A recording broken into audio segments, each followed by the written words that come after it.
10 ভাই যাহাতে পাথর ফেলতে যাবে, ইউসুফ কাঁদছে না, বলছে না গো ভাই আমাকে এভাবে মারিও না, তুলে তো লিছো না তো পাথর মারিও না। পাথর তুলে বাপ যে ফেলে দিতেছে, এ দাঁড়ায় আমার আল্লাহ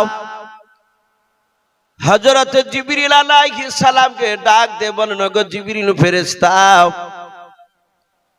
এখন তুমি আমার ইউসুফ নবীর মাথাতে যে পাথরখানা ফেলে দিয়েছে তার ভাইয়েরাও, জিবরিল ইউসুফের মাথায় পড়তে পড়তে শুনে নাও, ইউসুফের মাথার উপর থেকে পাথরটা ধরে নিয়াও, ইদারার ভিতরে আমার ইউসুফের পায়ে তোলে জান্নাতে চেয়ার বানিয়ে দাও। বলুন সুবহানাল্লাহ। রাখে আল্লাহ, মারে কে? আর মারে আল্লাহ, রাখে কে? বলা জিবরিল, আমি তো এর আগে স্বপ্নে ইঙ্গিত দিয়েছিলাম তার আব্বাকে ইউসুফকে নবী করব, কিন্তু আজ কথা দিচ্ছি শুধু ইউসুফকে নবী নয়, নবী তো করবই, তার সাথে হাতে মিশরের মধ্যে সবচেয়ে বিখ্যাত আমার ইউসুফ নবীকে বাদশা বানাবো। জোরে বলুন সুবহানাল্লাহ। দেখি এরা কি করে। জিবরিল আলাইহিস সালাম হাত বাড়িয়ে বাপজি পাথর পড়ছিল, মাথায় পড়ার আগে পাথর ধরে পায়ের তলে চেয়ার, জান্নাতি চেয়ার। ইউসুফ নবী বলুন, ভাই আপনি কে? সম্রাট জিবরিল বলছেন, ভাই আমি আপনার বন্ধু। ভয় নেই, আর ভয় থাকবে কথা বলেন ইউসুফে? কোনো ভয়ই নেই। বলো ভাই সময় হলে আপনাকে এখান থেকে যাওয়া লাগবে। এরা পাথর ফেলে দিয়ে বাড়ি এসে চিন্তা করছে, রাত্রিবেলা আলোচনা করছে, ভাই ইউসুফ আর থাকে বেঁচে? শেষ হয়ে গেছে, পিঁপড়ে লেগে গেছে হতে হতে। সকালবেলা বাপজি ইদারাতে যাওয়ার আগে ইউসুফের ভাইরা যাওয়ার আগে কেতাবে লিখেছে, মিশরের 8 জনা 8টা লোক তারা ব্যবসা করে বাড়ি যাচ্ছিল, ওই ইউসুফকে যে ইদারায় ফেলেছে ওই রাস্তা দিয়ে। 8 জনার মধ্যে কারো কাছে পানি নেই।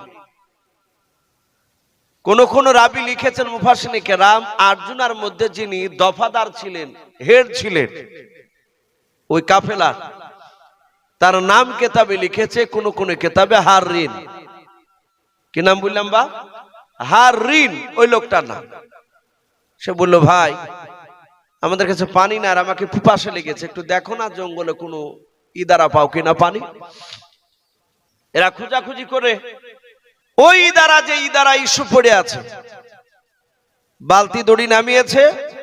ওরা তো জানে না যে ইউসুফ নবী পড়িয়ে ওখানে। জিবরিল বলছেন, ভাই ইউসুফ আর ইদারায় থাকতে হবে না, দেখো বালতি নামাইছে, পা ভরিয়ে দাও বালতিতে, দড়ি খেলা ধরো, ওপরে উঠে চলে যাও। এরা দেহর তুলচার দেখছে একটা সুন্দর ফুটফুটে বাচ্চা।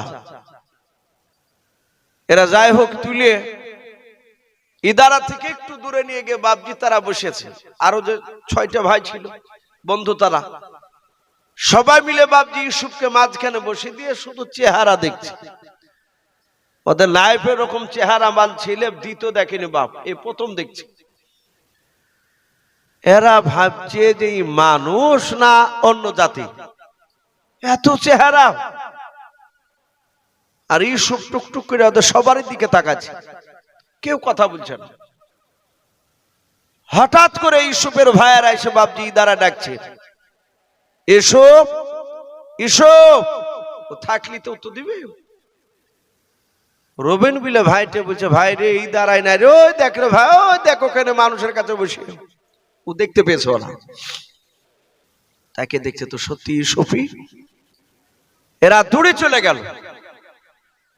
10টা ভাই যে দৌড়ে বলে, ওই মিশরের লোকদেরকে, একে কোথায় পেলে? হাজার হইলে তো তারা বিদেশি মানুষ, কেনা নেই, মিশর থেকে এসেছে। এরা ভয় থরথর করে কাঁপতে কাঁপতে বলল, ভাই আমরা এই ছেলেটাকে ইদারা পেয়েছি, এটা কে তোমাদের? এরা মিথ্যে করে বলল, আমাদের বাড়ির গোলাম চাকর। বলুন আস্তাগফিরুল্লাহ। ইউসুফ ঠোঁট লড়ে বলতে চাচ্ছিলেন যে আমি ওদের গোলাম নয়, ওদের আমি ভাই। এই সত্য কথা বলতে যাবে, আর মানে সুমন দেখলে তো গুলিয়ে ফেলবে। আর অমনি বলে এই গোলাম, এই চুপ কর, এই যদি ঠুট খসাস তাহলে তোর পা দোকানে ফেড়ে ফেলবে ধরি।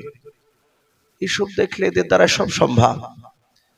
এর একবার পা ধরে আমাকে আছাড় বেড়েছে, কাটাওয়ালা ডাল দিয়ে মেরেছে, তারপরে ক্ষান্ত হয়নি, আমাকে টেনে নিয়ে সেই দাঁড়ায় ফেলেছে। তারপরে তাদের মনের আশা মিটেনি, লাস্টে তারা তার 4 দিনকার দিন পাথর তুলে আমার মাথায় ফেলেছিল। এরা মারি ফেলতে পারে হয়তো, চুপ করে থাকা ভালো। দেখি এরা কি করে। মিশরের লোকেরা বলল তোমাদের বাড়ির গোলাম, তো ই দাঁড়ায় পড়ে কেন? এরা যুক্তি খাড়া করে বলল পাকা খোয়াল কাজ করে না, রাত্রিবেলা পালিয়ে আসতে গিয়ে গড়তে ঠিক পায়নি, পড়ে গেছে দাঁড়ায়, একে বিক্রি করবো নিবা, অলস গোলাম আমার বাড়িতে রাখবো না। এরা সবাই তাই বলল।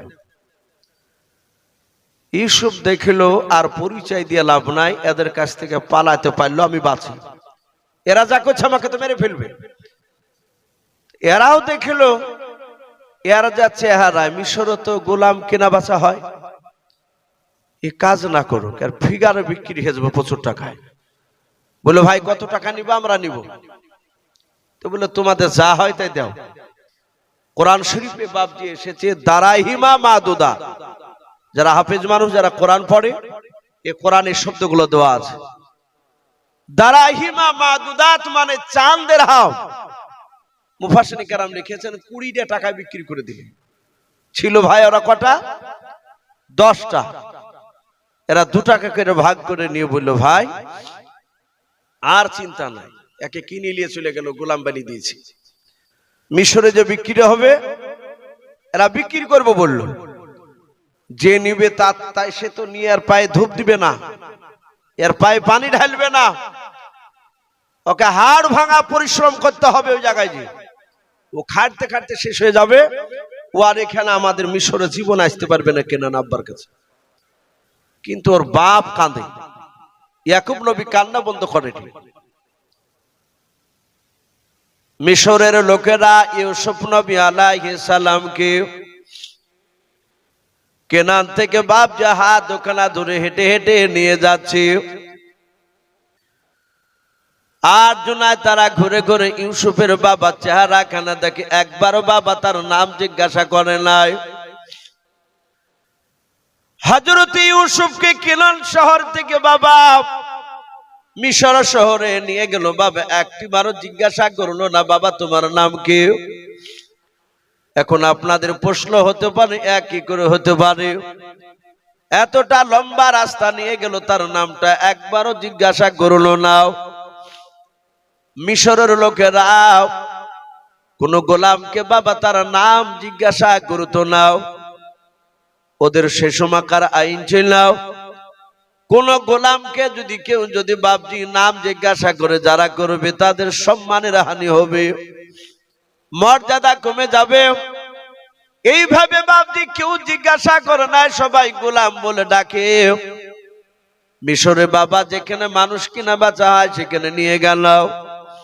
গোলাম ইউসুফ নবী যাওয়ার আগে 373টা নয় বাবা 70টা গোলাম রাখা ছিল। কয়েক শত মানুষ বাবা তারা কেনার জন্য দামদার করেছিল, যাতে ইউসুফকে হাটের দিকে বাপজি নিয়ে গেল। মিশরের লোকেদের বাপজি গোটা হাটে বাবা তোলপাড় শুরু হয়ে গেল। সবাই বলে ভাই কি দেখছো? দৌড়ায় বলে এত সুন্দর গোলাম আমরা জীবনে প্রথম দেখলাম, বলুন সুবহানাল্লাহ। হাটে বাবা হাজার হাজার লোকেরা সবাই তারা ভিড় লাগিয়ে দিয়েছে ইউসুফকে বাবা দেখার জন্য, গোলামকে দেখার জন্য। বাবা সবাই মিলে বাপজি কেনার জন্য বাপজি প্রতিযোগিতা শুরু হলো। একজন ব্যক্তি বললে আমি 500 দিরহাম টাকা দিব, আর একজন 5 থেকে বললে আমি 1000 দিরহাম দেব, আর একজন বলল 1500, আর একজন বলল 2000। একজন বলল, ভাই এই গোলামকে হাটে যত লোকে দাম করবে তার চেয়ে আমি 5,000 টাকা বেশি দেব। এইভাবে বাবা ওই লোকটার সাথে যখন কথা সিলেট হয়ে গেল, ভাই আমি তোমাকে গোলামটা দিব। আরো কয়েক শত লোক বাপজি চিৎকার করে বলল, ওই হারির এই গোলামটা যদি ওকে দাও, যদি আমাকে না দাও। আর একজন বলে, আমাকে যদি না দাও, ওকে যদি দাও, ভাই হাট থেকে বেরাও, তোমার খবর আছে জানেন। ওই মিশরের 8 জুলাই তারা চিন্তায় পড়ে গেল, এই গোলামকে আর বিক্রি করা যাবে না। জান নিয়ে টানাটানি শুরু হয়ে গিয়েছে। গোলাম বাবা ইউসুফ নবী দাঁড়িয়ে আছে, মিশরের কোন লোক ভাবছে তারা নাম জিজ্ঞাসা করে নাই। ইউসুফ নবীকে যারা কিনে নিয়ে গিয়েছিল, ওই হারিন ডাক দিয়ে বলে, বন্ধুরা এই গোলাম হাটে কারো কাছে বিক্রি করা হবে না। বলে, কি করবাও? এই গোলামকে আমাদের দেশের সম্রাট মিশরের যিনি বাদশাহ বাবা, তার নাম তাফসীরে মারফুল কোরআনে এসেছে বাদশাহ আজিজ। কি নাম বললা? বাদশাহ আজিজ। তাফসীরে মারফুল কোরআনে বাপজি তার দুটো নাম ছিল, আতফির কিংবা ইতফির বলা হয়। পঞ্চায়েত ভোটে বাপজি দেখবেন, ভোটে যারা দাঁড়ায়, টিএমসি, সিপিএম, কংগ্রেস বাবা, যেখান থেকে দাঁড়াক না কেন বাবা, তাদের নাম থাকে। কারো নাম আব্দুল জাব্বার, কারো নাম বাপজি আপনার ফজলুল, আবার কারো নাম বাপজি হিন্দুদের হয় শ্যামল চ্যাটার্জি। সবাই বাপজি দেখবেন যারা পাশ করে তাদেরকে বাপজি সবাই তারা নাম ধরে ডাকে না, মিম্বার সাহেব বলে, বলে না?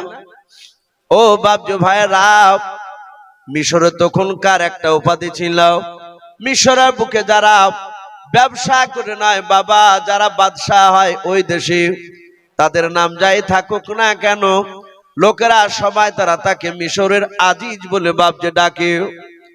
এই বাদশাহ আজিজকে দেয়া হবে।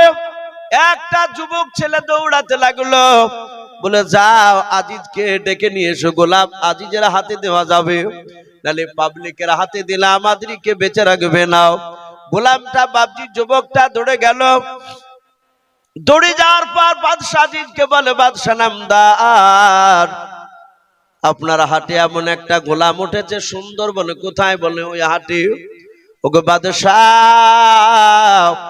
জীবনে অত সুন্দর গোলাম আপনি কোথাও দেখেন নাই, আপনাকে দিবে, আপনি চলুন।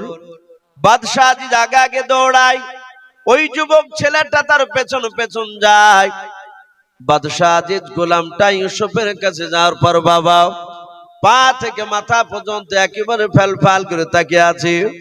হারিন বলে, বাদশাহ গোলামটা নিয়ে আপনি আমাকে বাঁচান। বলে, কেন? এই দেখেন লোকেরা, এরা সবাই মিলে আমাকে মারতে চাইছে, ওদেরকে না দিলে আমি কাউকে দিব না, আপনাকে দিব। বাদশাহ আজিজ বলে, ভাই এই গোলামটার কত টাকা দাম নিবে তুমি বলাও। আজিজকে বলে, বাদশাহ দারাহিমা মাদো দাতা, আমি কিছু টাকাতে কিনে নিয়ে এসেছি, ভাই আপনি আসুন টাকা দেন, নতুবা টাকা লাগবে না, আপনি নিয়ে যান, বাঁচান আমাকে। বাদশাহ আজিজ বলেছিল, ভাই এই ছেলেটার পা থেকে মাথা পর্যন্ত আমি তাকে দেখলাম, এর যা সৌন্দর্য শুনে নাও, আমি যা দেখলাম গোটা পৃথিবী বিক্রি করে এর মূল্য হবে না। বলুন সুবহানাল্লাহ। নবীদের মূল্য হবে, কথা বলে। বলে, বাদশাহ তাহলে কি ছেলে বিক্রি হবে না? বাদশাহ আজিজ বলেছিল, ভাই এই ছেলেটাকে এত টাকা দিয়ে আজকে কিনবো, শুনে নাও, এর পূর্বে কোন গোলাম এত টাকায় কেনা বেচা হয় নাই। বলে, কেমন করে? বলে, দাঁড়ি নিয়ে এসে একদিকে গোলামকে উঠাও, অপর দিকে টাকা উঠাও।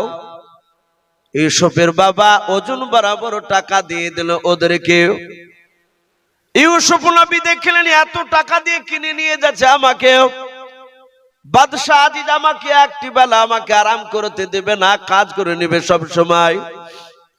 ইউসুফের বাবা হাতখানা ধরে বাদশাহ আজিজ বাড়ির দিকে টেনে নিয়ে যাচ্ছে। কোন কোন ওলামে কেরাম লিখেন ইউসুফ নবী আলাইহিস সালাম যখন যায়, বাদশাহ আজিজ বাবা ঘুরে ঘুরে ইউসুফের দিকে তাকায়। ইউসুফ নবী বলেন, বাদশাহ এত টাকা দিয়ে কিনে আপনি কি করবেন আমাকে বলুন। বাদশাহ আজিজ বলেছিল, বাবা আমার দরবারে তোমাকে কোনো কাজ করা লাগবে না। আমার বাড়িতে এক নাই দুই নাই দুটো সোনার চেয়ার রাখা আছে রে বাবা। একটা চেয়ার আমি বসবো আর একটা চেয়ারে তুমি বসবা বাবা। প্রতিদিন 1 ঘন্টা করে সিংহাসনে আসার আগে ওই সোনার চেয়ারে তোমাকে বসে দিয়ে আমি বসবো, বসে 1 ঘন্টা ধরে আমি তোমার চেহারা দেখবো। বলুন সুবহানাল্লাহ। এছাড়া কোনো কাজ নয় বাবা, আমি তোমার চেহারা দেখে মুগ্ধ হয়েছি। নিয়ে গেল, নিয়ে গিয়ে বাদশাহ আজিজ একটা ঘরে রাখলো ইউসুফকে। বললো, বাবা এখানে দাঁড়াও, আমি আমার বিবির সাথে একটু আলোচনা করি আসি। তাফসীরে মারিফুল কোরআনে লিখেছে, বাদশাহ আজিজের স্ত্রীর নাম জুলাইখা। কি নাম বললাম? বিবি জুলাইখা। তৎকালীন সেই সময়কার বাবজি তিনি বিশ্ব সুন্দরী। জুলাইখার বাচ্চা হয়নি আজিজের সাথে। আজিজ জুলাইখার কাছে গিয়ে বলল, জুলাইখা বাড়িতে একাই থাকো, আমি যখন রাজ সিংহাসনে চলে যাই বড্ড একাই তুমি থাকো। বলো, তা কি করবো, তাছাড়া তো উপায় নেই, আল্লাহ তো আমাদেরকে বাচ্চা দেয়নি এখন। আজিজ বলল, তোমার মন জোড়ানো একটা বাচ্চা নিয়ে এসেছি, আমার মনে হয় তুমি বাচ্চাটা দেখলে তুমি মুগ্ধ হয়ে যাবা। আমাদের তো ছেলে নাই, ওই গোলামটাকে যদি তুমি ছেলের মতো মানুষ করো, আমাদের অবর্তমানে আমাদের সিংহাসনে বসবে আমাদের ছেলে, তোমাকে মা বলবে, আমাকে আব্বা বলে ডাকবে। যদি তুমি লালিত পালিত করো, তার সম্মান যদি করো, তাহলে আমি নিয়ে আসতে পারি। জুলাইখা বলল, নিয়ে আসুন দিদি। ইউসুফ নবী পাশের ঘরে আছে, আজিজ হাতখানা ধরে জুলাইখার কাছে নিয়ে গেলে জুলাইখা ইউসুফের পা থেকে মাথা পর্যন্ত দেখে মুচকে হাসি দিয়ে বলেছিল, স্বামী সত্যি আপনার তুলনা নেই, আপনি মানুষ চিনতে পারেন। সত্যি বাচ্চা ছেলেটার দিকে তাকে আমার জানটা ঠান্ডা হয়ে গেল। বাদশাহ চিন্তা করবেন না, এর আমি আমার নিজের শরীরের চেয়ে আমি যত্ন নিব, আমি এর দেখাশোনা করব। একে নিয়ে থাকলে আমার, আপনি যখন থাকবে না তখন আমার দিনটা ভালোই কাটবে।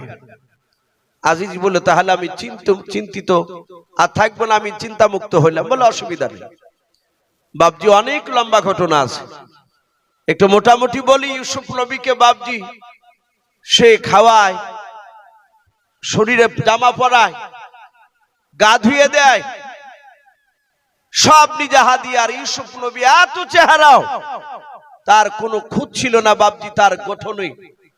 ইউসুফ নবী আস্তে আস্তে আস্তে আস্তে বাবজি একটু বেশ বড় হয়েছে, যৌবনে পদার্পণ করছে।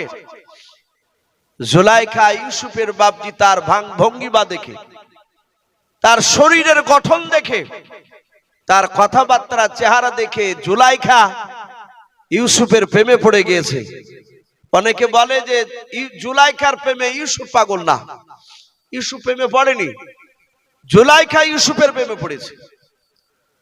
জুলাইখা এক সময় বাবজি দেখলো বাদশাহ আজিজ তো বাড়িতে নেই। জুলাইখা ইউসুফকে বলছে, গোলাম, এই তাফসীরে লিখেছে জুলাইখাও কোনোদিন নাম জিজ্ঞাসা করেনি, ওই যে তার সম্মান কমে যাবে বলে ওই গোলাম বলি রাখে। ঘরে দরজা লাগিয়ে দিয়ে কেউ নাই, বলে, গোলাম আমি একটা কথা জিজ্ঞাসা করব, বলবা? বলে, বলুন, অসুবিধা নাই, বলার মতো হলে আমি পারলি বলবো। জুলাইখা বলছে, আমি তোমাকে খুব ভালোবাসি। ইউসুফ নবী হাসছেন আর বলছেন, আমিও তো আপনাকে ভালোবাসি। তো জুলাইখা বলছে যে, গোলাম তুমি কেমন ভালোবাসো আমাকে? ইউসুফ নবী বললেন যে, আমি আপনাকে আমার মায়ের মতো ভালোবাসি। আর জুলাইখার মনটা ভারী, সাথে হাতে বলল, ইউসুফ রানীমা, আপনি ওরকম মনটা ভারী হলো কেন? ও তো ভালোবাসা নিবে না, ও কটলাইনের ভালোবাসা নিবে। ইউসুফ বললেন, না, সম্ভব নয়। আমি একজন বুজুর্গ আল্লাহওয়ালা ছেলে, বলুন সুবহানাল্লাহ। নবীর ছেলে তা বললেন না, আল্লাহওয়ালা ছেলে। নবীর আল্লাহওয়ালা হয় কি হয় না কথা বলে, তারা আল্লাহওয়ালা হয়। জুলাইখা দেখলো না, এত যত্ন করে আর প্রেমে পড়িয়ে আমার মুখে ছাই ফেলে দিল। গোটা রাত ঘুমাই নাই, সকালবেলা বাবজি ছাদের উপর উঠে গেলে হাত দিয়ে বসে আছে। আজিজ চলে গেছে সিংহাসনে, আজিজ জানি না কিছু। রাস্তা দিয়ে বাবজি একটা বুড়িমা যাচ্ছে, তফসিরে লিখেছে প্রায় 70 বছর পার মেয়েটা। প্রতিটা গ্রামে বাবজি বেটা ছেলে মেয়ে ছেলে একটা দুইটা খারাপ থাকে লোক, তারা ওপরে ভালো অভিনয় করে, ভিতরে তারা কিছু বাড়ির মেয়েদেরকে নষ্ট করে দেয়, ছেলেদেরকে নষ্ট করে দেয়। মানে ভালোবাসা করে পালাক, ওর বাপের মুখে চুনকালি পড়ুক, এরকম ভাবে কিছু। তো মেয়েটা ইউসুফের না জুলাইখার চেহারার দিকে তাকিয়ে দূর থেকে বলছে, আহারে, এভাবে লিখেছে কেতাবে, জুলাইখা রানীর চেহারাতে একটা কালো দাগ পড়ে গেছে। আর জুলাইখা শুনছে ওখান থেকে, আর চিল্লে রাস্তা থেকে চিল্লে শুনে শুনে বলছে, মনে হয় জুলাইখার বাড়ির গোলামে রানী প্রেমে পাগল হইলো নাকি। আর হইলেও হইতে পারে, হবে না কেন? আমি বুড়ি হয়েছি, আমার বয়স যদি 30 হতো, তাহলে জুলাইখার বাড়ির গোলামের কে আমি একবার চান্স নিয়ে দেখতে। যাহাতে বলিয়েছে, আর অমনি জুলাইখার চোখ দিয়ে ঝরঝরকার পানি ঝরে বলছে, এই বুড়ি মাই, তুমি বুঝলে কি করিয়ে? লোহা, তোমার চেহারা দেখে বুঝতে পেরেছি। কাছে ডেকে বলছে, যে তুমি কি দোয়া তাবি জানো? তো কিসের? বলে ওই গোলামকে আমার আইত্তায় নিতে পারিবা? কালকে বলেছি, রাজি হয়নি, ও আমাকে মায়ের মতো ভালোবাসি, তাই বলেছে। মেয়েটা বলছে, খুব সহজ, ওকে আইত্তা না। বলে কি করে? বলে তোমার স্বামীর তো টাকার অভাব নাই। বলে না। বলে এই জুলাইখা, তুমি খুব তাড়াতাড়ি ঘর বানাও। বলে কটা? বলে 7টা ঘর বানাও, ঘরের ভিতর ঘর, তার ভিতর ঘর, তার ভিতর ঘর, একটা ঘর দিয়ে যেন 7টা ঘরে যাওয়া যায়। প্রতিটা ঘরের দরজার তালা করবা মোটা মোটা।